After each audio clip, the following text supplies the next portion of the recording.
Minha gente, faz uma diferença enorme na nossa vida quando nós temos o nosso temperamento controlado pelo Espírito Santo. Porque o Espírito Santo apazigua. O Espírito Santo nos dá paz.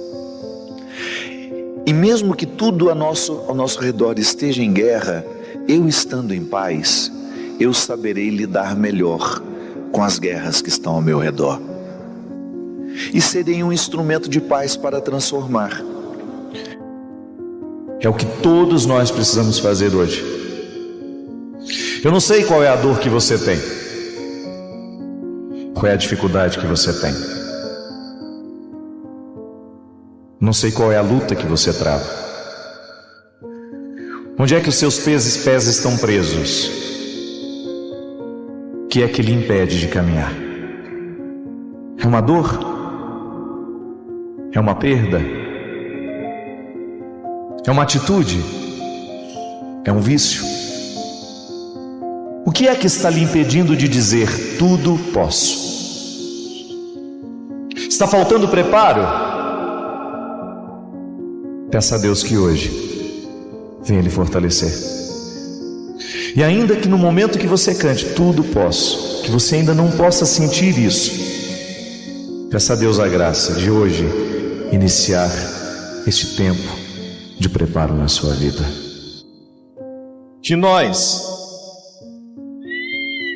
tudo podemos realizar se os nossos olhos estiverem fitos no Senhor. Que a força do Deus ressuscitado entra para dentro de nós, que nós não precisamos viver como condenados à morte, que nós não precisamos ser reféns dos nossos medos. Se existe alguma coisa nessa vida que lhe mete medo, que lhe causa medo, respeita, mas não permita que o medo seja determinante, porque senão você vai ficar eternamente com medo. E eu costumo dizer que os fantasmas, eles sobrevivem do nosso medo. Pode observar, quando a gente tem medo do sofrimento que a gente está enfrentando, ele se torna maior do que é. Como a menininha que estava desesperada porque o namorado foi embora. Olha nos olhos deste fantasma e vê se ele merece esse respeito todo. Muitas vezes o nosso sofrimento é duplicado dentro de nós porque nós alimentamos a experiência do medo. Sofrimento não é para a gente ter medo, é para a gente ter coragem de enfrentar, porque senão ele vence. É o momento em que você se fortalece para saber: eu não posso enfrentar isso de qualquer jeito, eu tenho que reunir as minhas forças. Porque se no momento em que ele se coloca diante de mim, eu já coloco nele a coroa de vencedor, não me resta mais nada. Engraçado, o Eto deve saber muito bem disso. Mas geralmente quando a gente vai fazer uma construção, o arquiteto, o engenheiro, faz um projeto maravilhoso, não é? Aí você olha e fala assim: mas eu não tenho dinheiro para isso não. Tira essa pilastra aqui, ó. Dá para fazer esse telhado mais pobrezinho? Esse piso aqui não dá não, o dinheiro não faz isso não. Tem gente que leva a santidade do mesmo jeito. Recebe um projeto maravilhoso, Deus entregou, é isso que eu quero de você. E você não tem dinheiro para isso não. Não tem joelho para isso, não tem disposição para isso. Vamos fazer mais ou menos, né? Vamos fazer uma meia água. Não, é mansão que Deus quer que você faça. A sua santidade não é para ser meia água não. Não economize no seu processo humano, invista em você. E isso, gente, eu digo sem medo de errar. O investimento pessoal que você faz, no momento em que você faz uma boa leitura, no momento em que você busca uma vida espiritual, no momento em que você não se acostuma com a pilastra torta que você construiu, que você tem medo de destruir porque você acha que vai cair. Quando você se acostuma a ser uma casinha qualquer, não, olhe para o projeto inicial que Deus fez. Não é qualquer coisa que Deus projetou para você. Os seus limites não podem ser impedimento para você chegar ao final dessa construção. São os calvários que nos purificam. não são as alegrias. Você pode ter vivido muitas alegrias, e que bom que você coleciona alegrias no coração. Mas você pode ter certeza que quando você abre a boca para contar quem você é, você recruta muito pouco as alegrias que você viveu. Porque quem é capaz de definir o nosso perfil não são os risos que nós rimos, são as lágrimas que nós choramos. Portanto, cada uma delas hoje é bem-vinda na elaboração da coragem que você tem.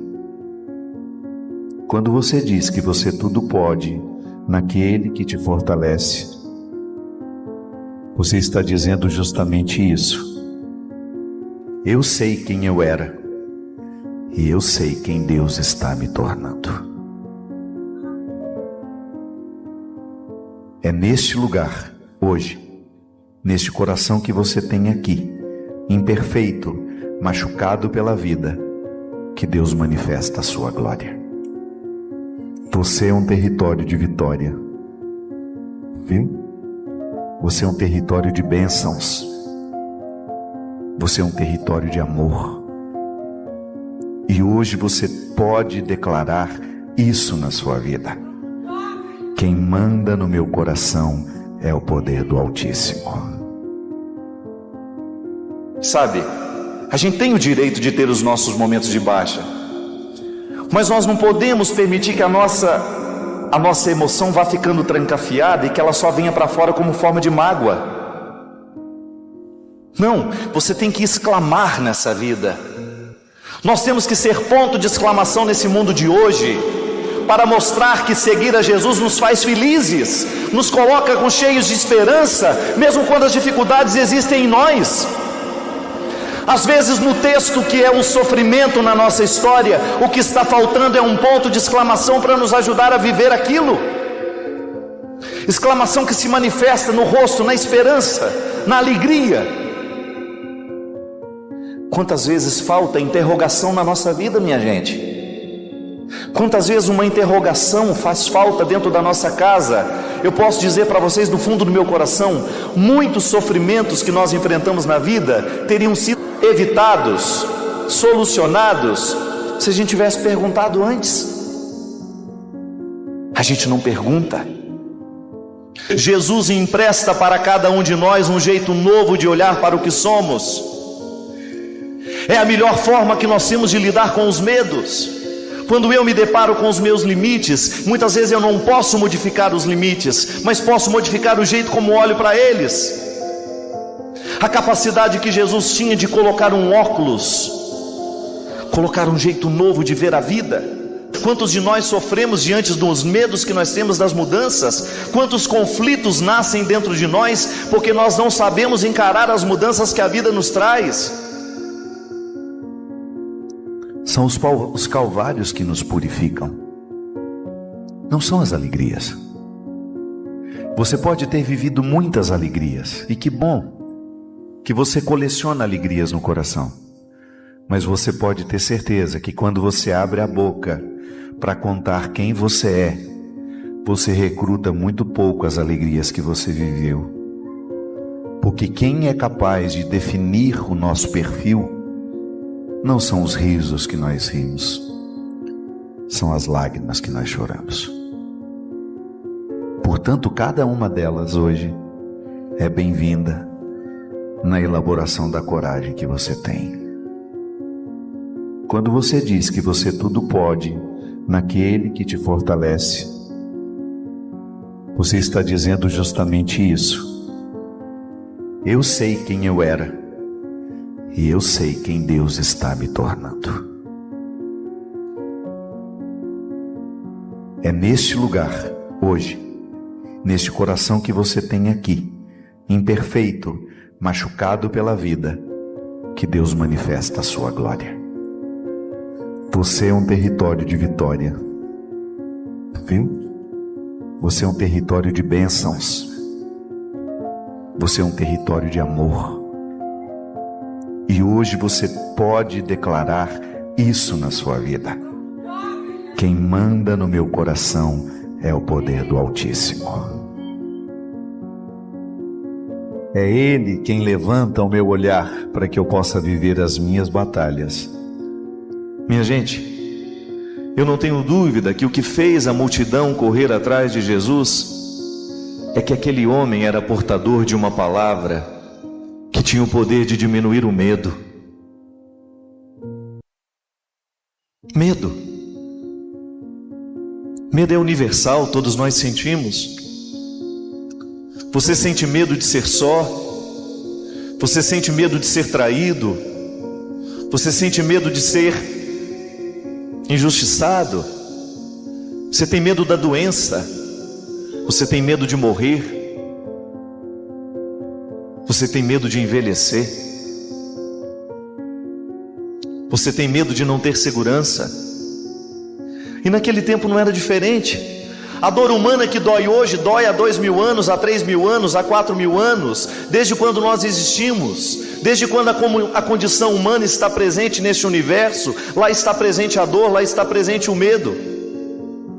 E a presença de Deus na história, desde os primórdios, foi justamente oferecer ao homem, à mulher, foi oferecer à humanidade um braço, alguma coisa que pudesse sustentar no momento do medo. Alguma coisa que pudesse nos dar um alento no momento do nosso desespero, da nossa solidão. Isso não é teórico. Você experimenta na sua carne, você sente na sua alma quando a dor punge dentro de você e você precisa gritar por alguém,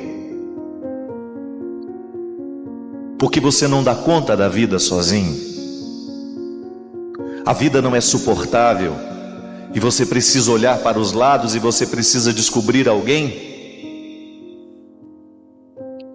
E Jesus, quando passava pelo meio do povo, despertava justamente isso. As pessoas que ouviam Jesus sentiam na sua vida o poder de uma palavra que aliviava o peso que sentiam.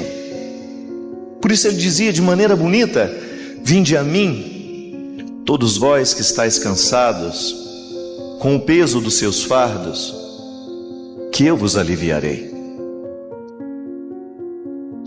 Vinde a mim, todos vós que estáis cansados,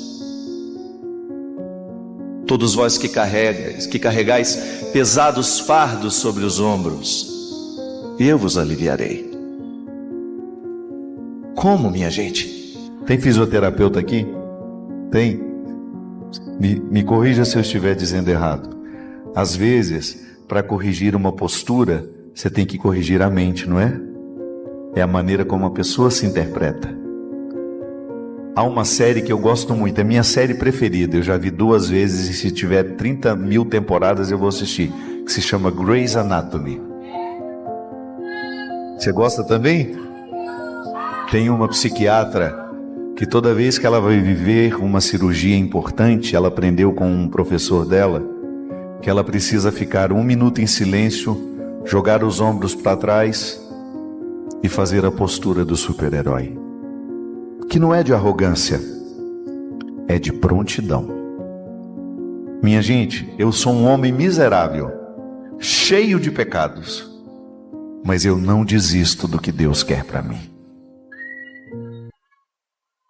E eu vivo sendo padre assim, esquecendo os que estão esquecidos, ou melhor, recordando os que estão esquecidos, contando aos que ainda não sabem que Deus não desistiu de nós. Deus não tem outro desejo para a humanidade senão oferecer-lhe a salvação. Deus não tem outro desejo para a humanidade senão fortalecê-la, para que ela seja capaz de encher o peito e dizer: tudo posso naquele que me fortalece. Mas o tudo posso naquele que fortalece só deixará de ser uma frase pronta no momento em que ela estiver direcionada, conectada, convergida com as nossas escolhas, com aquilo que nós construímos no nosso dia a dia, com aquilo que nós fazemos, com aquilo que nós lemos, com aquilo que nós acreditamos, na maneira como agimos, o que buscamos para a nossa saúde espiritual. Senão nós seremos barro frágil, que vai quebrar por qualquer coisa, que não será capaz de viver esse momento de dor, que não será capaz de viver o momento das esperas? Sim, a vida espiritual é um conjunto de habilidades que nos ajuda a viver melhor. Quando eu sou um homem espiritualizado, eu vivo melhor, eu lido melhor com os meus sentimentos, consequentemente lido melhor com os sentimentos dos outros.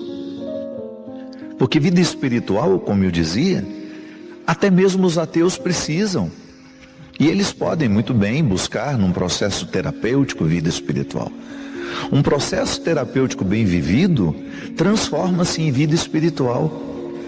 Porque quando eu ajusto aqui o meu funcionamento, naturalmente eu me torno uma pessoa mais leve. Quando eu me entendo melhor, quando eu tenho mais compreensão de quem eu sou, da história que eu tenho, Deus tem muito mais oportunidade de trabalhar em mim. A manifestação de Deus na minha vida depende dos meus processos terapêuticos. Eu preciso me curar como ser humano para que Deus seja plenamente manifestado em mim. Porque onde há defeito, onde há desvio de caráter, Deus fica ocultado. Não é que Deus vai embora. Não, a mesma porção que existiu no coração de Clara, a mesma porção de Deus que existiu no coração de São Francisco, existe em mim, existe em você. A diferença é o que a gente faz com a porção que tem. Clara exerceu bem a função de lidar com a porção divina de sua humanidade. Francisco de Assis também.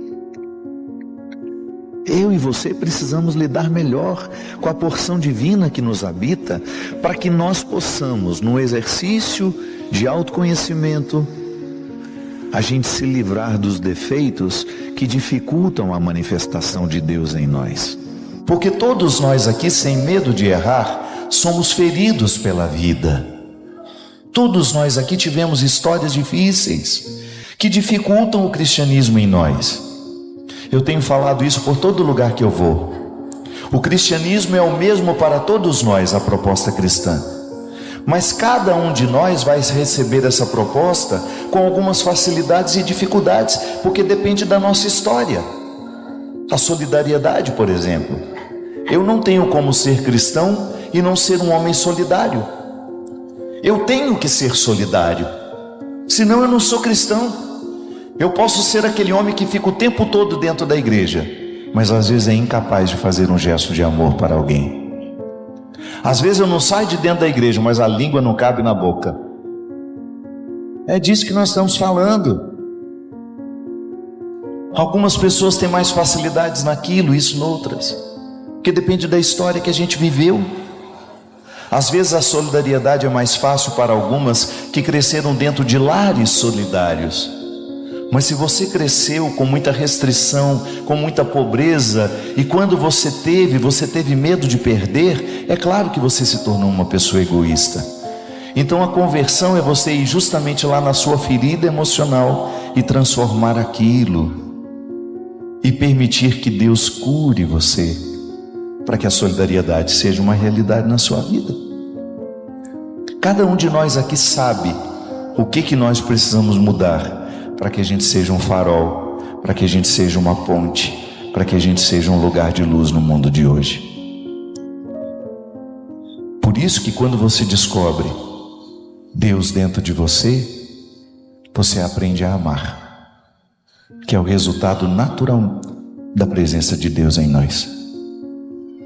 Onde Deus está, ali há amor.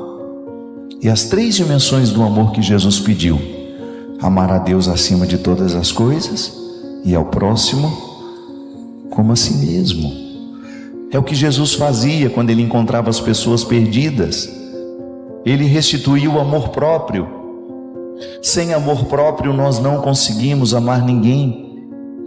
Sem amor próprio eu não sou capaz de amar alguém. Então a minha conversão precisa fazer um movimento dentro de mim para eu voltar a me amar, voltar a ter respeito por mim. Faz um milagre.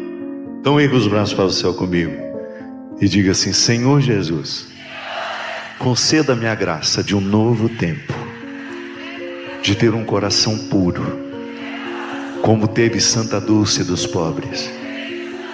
Ajuda-me, Senhor, a me livrar dos meus ódios, dos meus preconceitos, dos meus medos, dos meus rancores, para que, estando, Senhor, em estado de pureza, pureza espiritual, pureza humana, eu possa ver e sentir, saber onde é que o Senhor quer que eu esteja.